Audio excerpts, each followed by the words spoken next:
You mentioned there also Israel. We've seen stepping up some attacks in Gaza.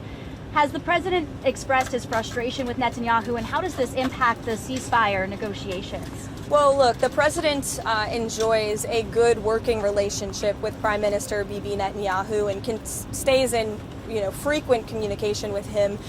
He was caught off guard by the bombing in Syria and also the bombing of a Catholic church in Gaza, which, as you know, I addressed at my briefing last week.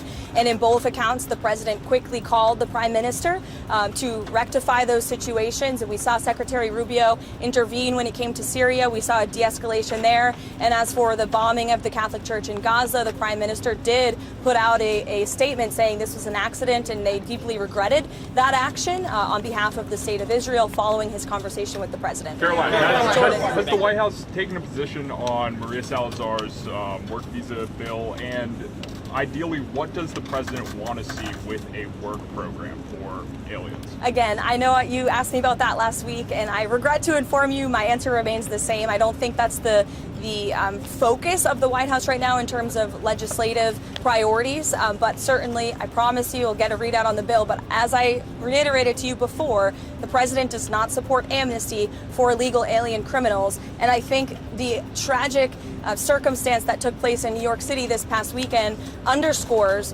the priority of this president to secure our homeland and to deport illegal alien criminals and public safety threats from our country and our community. That's this president's priority right now. Ideally, what does he want to see with the work program? Caroline? Americans have become more hesitant about President Trump's different ways that he's been conducting immigration. They think that it's going too far.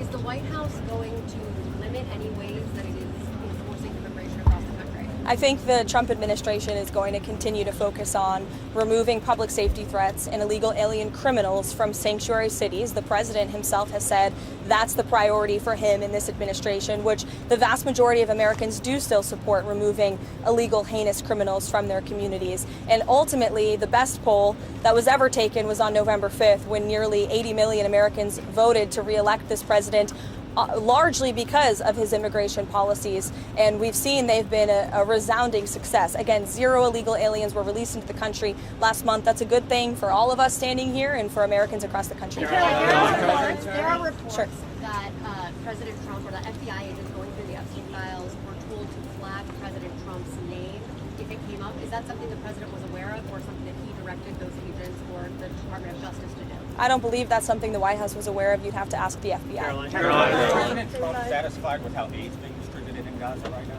Look, the president is the reason that aid is even being distributed in Gaza at all. He wants to see this done in a peaceful manner where more lives are not being lost. He hated seeing the pictures of starvation of women and children desperately needing that aid, which is why this administration came to a creative solution to bring that aid into the region. And we want to make sure that aid is delivered to people in need, but certainly does not end up in the hands of terrorists. I think both things can be done at the same time. Look, it's a very difficult and complicated situation, again, that the president inherited because of the weakness of the last administration. And I think he should be applauded, and the administration should be applauded for coming up with a creative solution to get aid into the region. The president wants to see peace, and he's been pretty clear about that, and our national security team continues to work on this every single day, but of course it's a very complicated situation.